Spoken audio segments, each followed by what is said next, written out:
ক্লাসে ফার্স্ট হওয়া যতটা সহজ, জায়গাটা ধরে রাখা তার চেয়েও কঠিন। গেল মৌসুমে রাফিনিয়া বার্সেলোনার হয়ে জিতেছেন লা লিগা আর কোপা দেল রে। ক্লাবের সাফল্যে সবচেয়ে বেশি ভূমিকা রাখা ব্রাজিলিয়ান এই ফরোয়ার্ড আছেন ব্যালন ডিওর জয়ের দৌড়ে।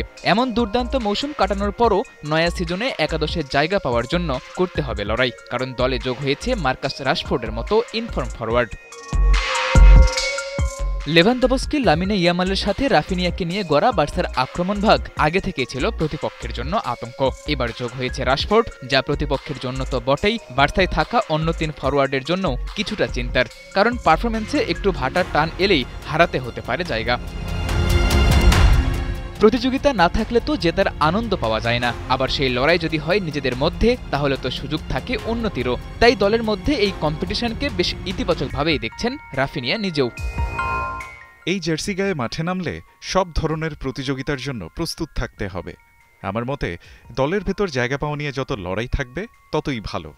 প্রতিযোগিতা থাকলে একজন আরেকজনের উন্নতিতে সহায়তা করে এবং শিরোপা জিততে চাইলে এটাই সবচেয়ে গুরুত্বপূর্ণ।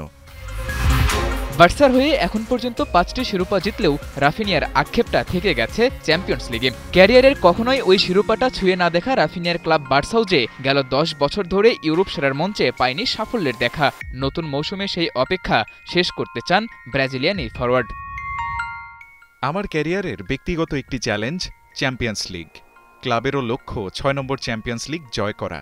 নিজের সবটুকু দিয়ে চেষ্টা করব এটা অর্জন করায় ক্লাবকে সাহায্য করতে। আমি নিশ্চিত দলের অন্যরাও এমনই ভাবছে।